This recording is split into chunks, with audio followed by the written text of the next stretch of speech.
ओम नमो भगवते वासुदेवाय। तो आज हम लोग श्रीमद् भागवत के तृतीय स्कंद के द्वितीय अध्याय का हम लोग 18वां और 19वां 2 श्लोक लेते हैं। और अभी तक बात चल रही थी कि भगवान के गुणों की, कि भगवान कैसे हैं। तो फिर अब आगे हम लोग जानेंगे कि तो फिर भगवान वो ईश्वर है, तो फिर उनको क्यों ना पूजा जाए। तो ये हम लोग आज के श्लोक में जानेंगे। को वा अमुष्याग्रि सरोज रेणुम विस्मर्तुमीशीत पुमान् विजिग्रन् यो विस्फरुद्र विपटपेन भूमे भ्राम कृतान्तेन तिरस्कार। कह तो फिर और कौन, वा अथवा अमुष भगवान श्री कृष्ण के अतिरिक्त, तो और क्या, अंग सरोज रेणु। सरोज रेणु यानी कि भगवान के जो चरण कमल की रज है, तो वो कैसी है, विस्मृत करने लायक नहीं है, यानी भुलाने हेतु नहीं होती है भगवान। इसी समर्थ हो सके पुमान मनुष्य विजिग्रम सूंघते हुए, या जो विस्फुरत विस्तार करते हुए, क्या भू बिटपेन यानी कि भौं की पत्तियों के द्वारा, हम लोग जैसे भौं नहीं मटकाते हैं उसको, भौं की पत्तियों के द्वारा, यानी कि जिसको कहते नहीं है कि भगवान इशारा मात्र से, भगवान अपने संकल्प मात्र से पृथ्वी तक पलट सकते हैं, कुछ भी कर सकते हैं भगवान। तो पृथ्वी का भार कृतांतेन मृत्यु प्रहारों से तिरस्कार यानी कि संपन्न किया। तो बता रहे हैं दोनों लोग, कह रहे बताओ भगवान, भला भगवान जैसा कौन हो सकता है। विदुर जी और उद्धव जी कह रहे हैं क्यों ना उनको पूजा जाए, वो तो ईश्वर है। क्योंकि वो भगवान, उनके चरण कमलों की धूल क्या भुलाने लायक है, क्या सूंघ कर कभी भूला जा सकता है भगवान को। और हमने तुमने तो देखा है ना, ऐसे करके दोनों बात कर रहे हैं कि भगवान श्री कृष्ण तो अपनी भौं की पत्तियों का विस्तीर्ण करके उन लोगों को मृत्यु जैसा प्रहार किया है जो पृथ्वी पर बाहर बने हुए थे। महाभारत के युद्ध में भगवान ने क्या उठाया था, भगवान ने तो कोई अस्त्र शस्त्र नहीं उठाया था।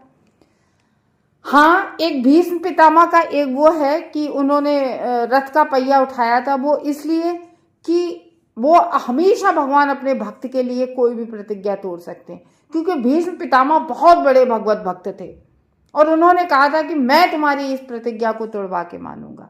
तो उन्होंने इतना क्रोध दिलवाया भीष्म पितामह ने, क्रोध में आके उन्होंने पहिया उठा लिया।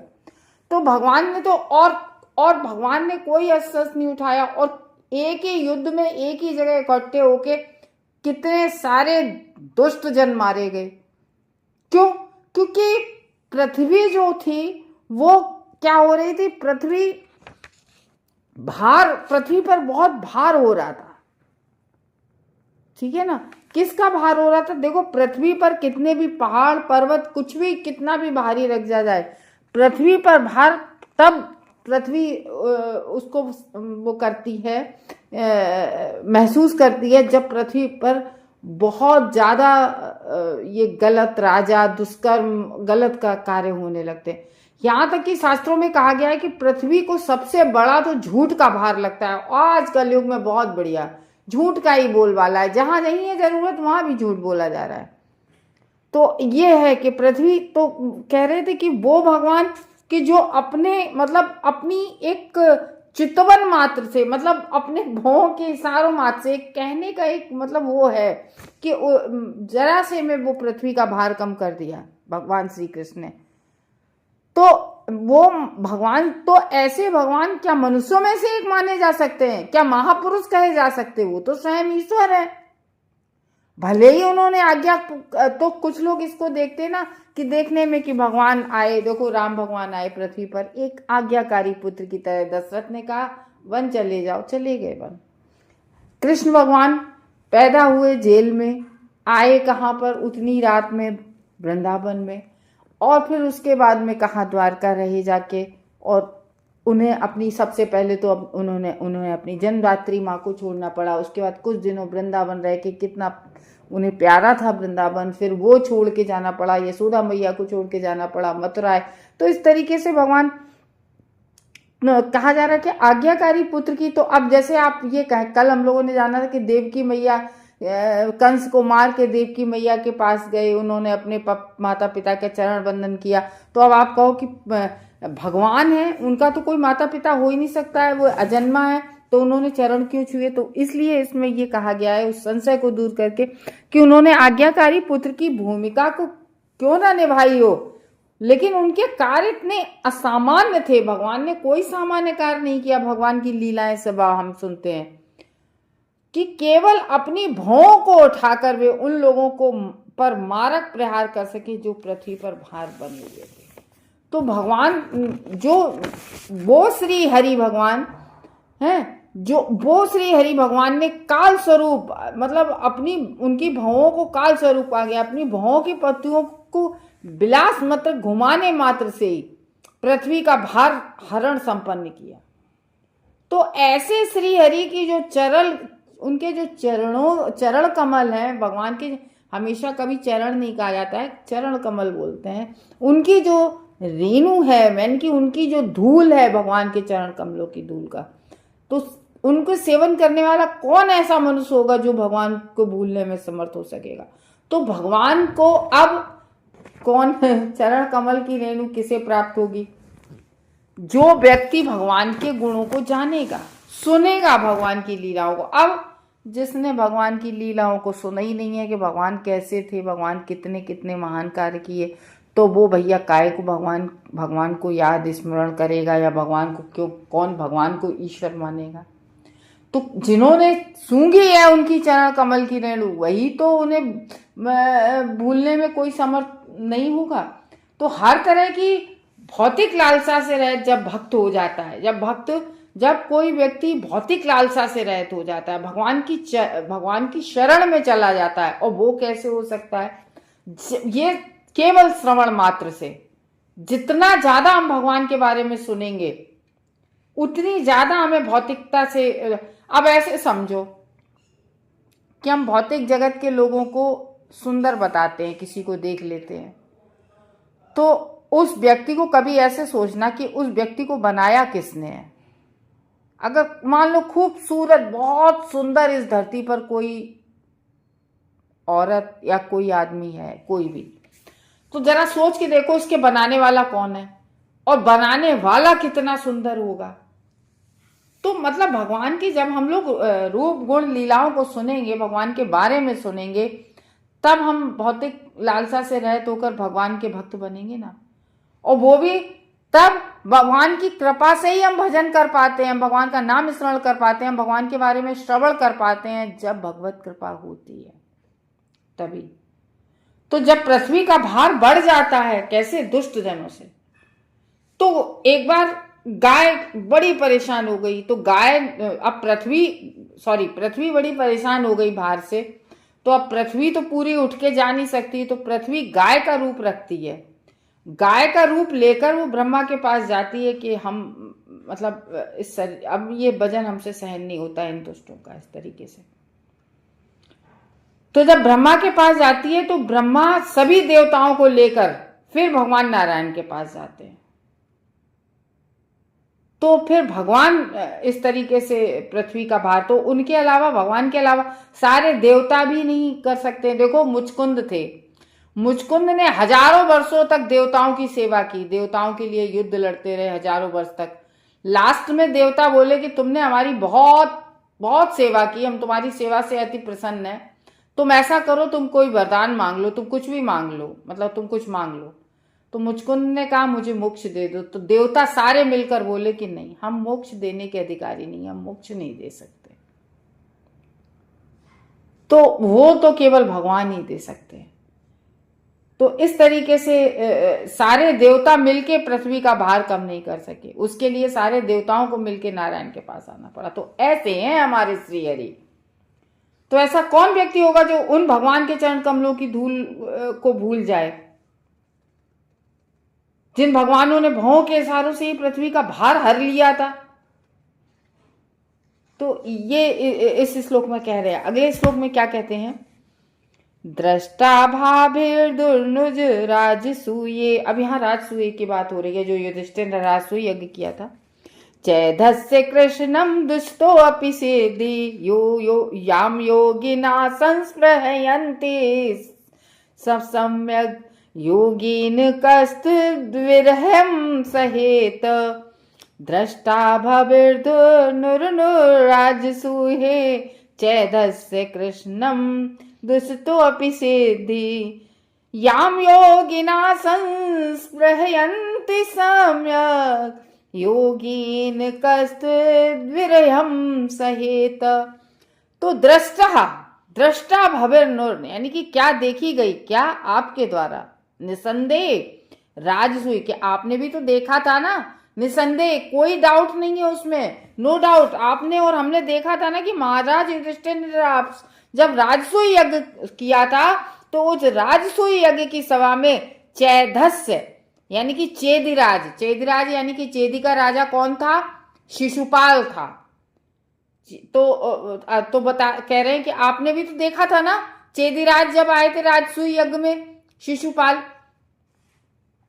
के कृष्णम, तो शिशुपाल कृष्ण के प्रति क्या करता था? चैधस्य कृष्णम दुष्टो अपि सिद्धि, यानी कि क्या रखता था? दुष्टता, यानी कि ईर्ष्या रखता था।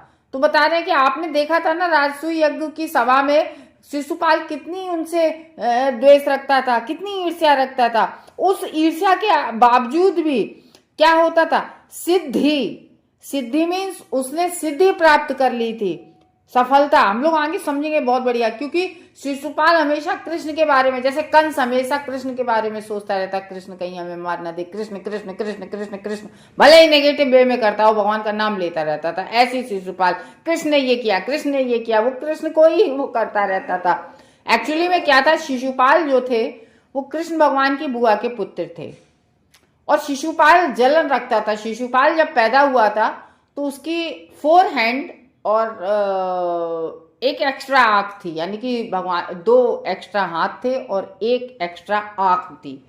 तो ऐसा पैदा हुआ था वो। तो वहां किसी ने कहा, किसी ऋषि मुनि ने, महात्मा ने कहा कि देखो इसको सबकी गोद में रखो, जिसकी गोद में इसकी आंख और 2 हाथ एक्स्ट्रा चीजें जो गिर जाएं तो ये समझ लेना कि वो ही इसका वध करेगा, वो ही इसको मारेगा। सबके बारी बारी सबकी गोद में रखे गए, कृष्ण भगवान की गोद में रखे गए। जैसे ही वैसी एक आंख जड़ गई और 2 हाथ उसके हो जड़ गए, तो वो इस तरीके से वो सामान्य पुरुष बना। अच्छा, ये शिशुपाल कौन था? जय विजय में से एक था। तो वो भगवान, वो भी कृष्ण ने ऐसा किया, कृष्ण ने ऐसा किया, इस तरीके से कृष्ण ने हमारी रुक्मिणी को ले गया, जबकि उससे तो विवाह केवल उसका भाई कराना चाहता था, और वो रुक्मिणी तो लक्ष्मी मैया थी, वो नारायण के अलावा कहीं किसी को मिल सकती हैं, ये देखो। तो वो मतलब कृष्ण कृष्ण करता रहता था, भले ही नेगेटिव में। तो उस कहते नहीं है कि भगवान के नाम से इन लोगों ने सिद्धि प्राप्त कर ली थी, तभी कंस को भी मुक्ति मिली, शिशुपाल को भी मुक्ति मिली। तो कह रहे हैं कि ईर्ष्या अपि, यानी कि ईर्ष्या के बावजूद सिद्धि यानी सफलता प्राप्त हुई। याम जो योगिना, जो सिद्धि किसको प्राप्त होती है? योगी जन को। जो सिद्धियां योगी जन को प्राप्त होती हैं, योग करते रहते पूरे जीवन, वो सिद्धि उनसे ईर्ष्या करने वाले, द्वेष करने वाले शिशुपाल को प्राप्त हो गई थी। संस्कृति तीव्रता से इच्छा करते थे, सम्यक पूर्ण रूपेण से योगेन, योग द्वारा। कौन? उनका विरहम, विच्छेद सहित सहन कर सकता है। तो कह रहे हैं कि आप स्वयं देख चुके हैं ना, उद्धव जी और बात कर रहे विदुर महाराज, कि आपने देखा था ना कि चेदी के राजा जो शिशुपाल थे, किस तरह से योगाभ्यास में सफलता प्राप्त की। योगाभ्यास का वो गाली देता रहता था भगवान को। तो जब सबकी गोद में रखे गए थे भगवान की, जब पता चल गया था शिशुपाल की माँ को कि ये करेंगे, तो उन्होंने भगवान श्री कृष्ण से ये प्रॉमिस लिया था कि देखो तुम मारोगे तो नहीं। तो भगवान ने कहा देखो ऐसा है, 99 गलतियां मैं माफ करूंगा, और जैसी 100वीं गलती पहुंचेगी मैं इसको मार दूंगा। तो वो इतना वो था कि 99 तक जाता था और फिर वहां से तुरंत रुक जाता था, जानता था 100वीं गलती में मार दिए जाएंगे। तो इस तरीके से है, भगवान से ईर्ष्या करता था। वास्तविक योगी भी अपने विविध अभ्यासों द्वारा ऐसी सफलता को सुरुचि पूर्वक कामना करते हैं। तो जो वास्तविक योगी होते हैं वो ऐसी मुक्ति की कामना करते हैं जो शिशुपाल को ईर्ष्या करने के बावजूद उसको मिली। भला एक तो भगवान के हाथ से वध होना, जो भी देखो भगवान इतने मंगलकारी हैं कि भगवान का दर्शन करते हुए जो मरेगा, भगवान के हाथों से जिसका वध होगा, भगवान उसको भी मुक्ति दे देते हैं। तो सोचो उन भगवान के बिछोह को कौन सह सकता है, क्योंकि भगवान धरा जगत से चले गए हैं तो वो शोक से व्याकुल हैं। तो कह रहे बताओ, तो वही बात कर रहे हैं कि बताओ जो ऐसे भगवान थे, तो बताओ उनके शोक से क्यों ना व्याकुल हो हम, क्यों ना हम परेशान हो उनके जाने के बाद। उनके बिरहे में वो दोनों लोग बात कर रहे हैं, वो स्मरण करके। तो कह रहे हैं कि भगवान, मतलब ये बहुत अच्छा श्लोक है। हम भगवान की इस श्लोक में, इसके तात्पर्य से हम लोग भगवान की महिमा को जान पा रहे हैं कि भगवान श्री कृष्ण की अहेतु की कृपा का प्राकट्य हम लोगों ने, मतलब बिना कारण हर किसी पर कृपा करने वाले वो इतने दयालु हैं। जो उनको बुराई कर रहा है, जो उनकी सब कुछ कर रहा है, उन पर भी महाराज युधिष्ठिर की जो विराट सभा हुई थी राजसूय यज्ञ की, वे अपने शत्रु चेदी के राजा पर भी कृपालु थे, जो सदैव भगवान से ईर्ष्यालु, भगवान को अपने प्रतिद्वंदी बनाने का प्रयास करता रहता था, हमेशा भगवान को अपना प्रतिद्वंदी मानता था। क्योंकि श्री भगवान का प्रामाणिक प्रतिद्वंदी बनना संभव नहीं है। तो कह रहे हैं कि भगवान का जो प्रतिद्वंदी होता है वो भी सामान्य जन नहीं होता है। तो इस तरीके से शिशुपाल, क्योंकि राजसूय यज्ञ वहां हो रहा था और वहां भगवान ने, जब उसने बहुत गालियां देने लगा तो वहीं राजसूय यज्ञ में भगवान ने अपना चक्र चला दिया।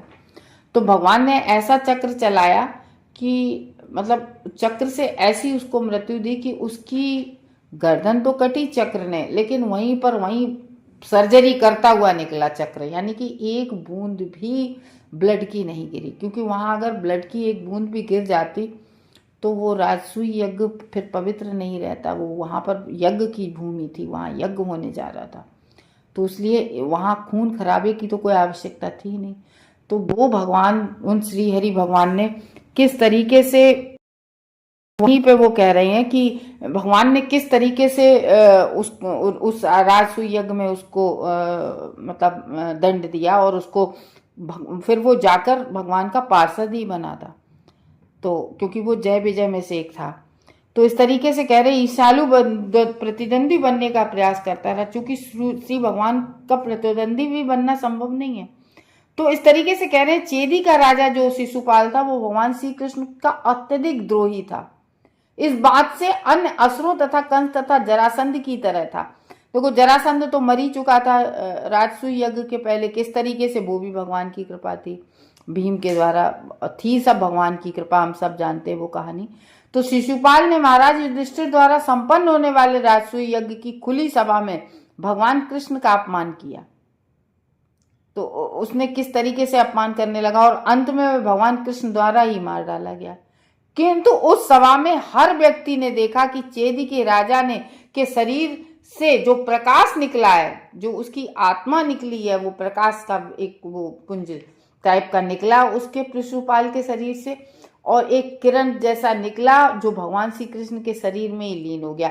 तो यहाँ पर इसलिए बताया गया कि भगवान श्री कृष्ण के शरीर में, यानी कि कुछ लोग कहते हैं ना कि उसे सायोज मुक्ति मिली, सारूप्य मुक्ति मिली, अलग अलग सबके हैं, लेकिन वो जाके भगवान का पार्षद बना था, भगवान जैसा उसको 4 हैंड मिले थे।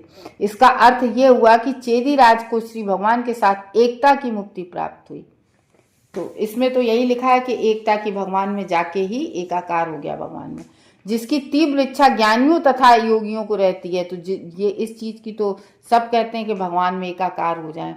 तो और जिनके लिए वे अनेक प्रकार के दिव्य कार्य संपन्न करते हैं, तो लोग कितनी साधनाएं करते हैं, कितने योगी जन योग करते हैं। यह तथ्य है कि जो लोग मानसिक चिंतन या योग शक्तियों के निजी प्रयासों द्वारा परम सत्य को समझने का प्रयास कर रहे हैं, उन्हें वही लक्ष्य प्राप्त होता है।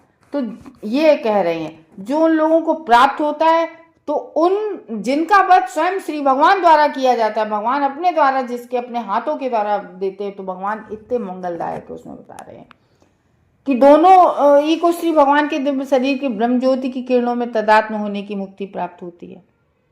तो इस तरीके से इसमें बता रहे हैं कि भगवान अपने शत्रु पर भी कृपालु होते हैं। तो शिशुपाल की देखी ना सफलता कैसे मिली, वो कृष्ण कृष्ण करता रहता था। तो वहां पे विदुर भी उपस्थित थे और उद्धव जी भी। तो दोनों लोग जो है वो इस घटना का स्मरण कर रहे हैं। तो कह रहे हैं कि हे, इसमें कह रहे हैं कि हे महात्मा, निश्चय ही जिस मुक्ति की योगी जन जिस मुक्ति की कामना करते हैं और उसके लिए योगी जन पूर्ण योग साधना कितने वर्षों तक कुछ के आसन में और कितना ऊंचा आसन होना चाहिए, उसकी बहुत विधियां होती हैं। ऐसे आसन पे बैठ के, एक आसन पे बैठ के कितनी योग साधना करते हैं और बड़े सुरुचि पूर्वक इसकी इच्छा करते हैं। उन्हें ये कहीं प्राप्त होती है, वो उसको प्राप्त हुई। तो कह रहे हैं ये देखा था ना युधिष्ठिर की यज्ञशाला में, कितना द्वेष रखता था, उसको भी सिद्धि प्राप्त हो गई थी। तो कह रहे आपके द्वारा देखा गया था ना, दृष्ट है आपके द्वारा, तो फिर उनका विच्छेदन कौन सहन कर सकता है? कौन रह सकता है उनके बिना स्मरण किए हुए? तो आप लोगों ने भी उनके जो भगवान की भगवत्ता भगवान का क्या, भगवान का मतलब क्या है कि भग से युक्त, किससे? 6 ऐश्वर्यों से युक्त जो भगवान राजसु युग में देखा था। तो वो कह रहे हैं कि 6 ऐश्वर्यों से युक्त होते हैं।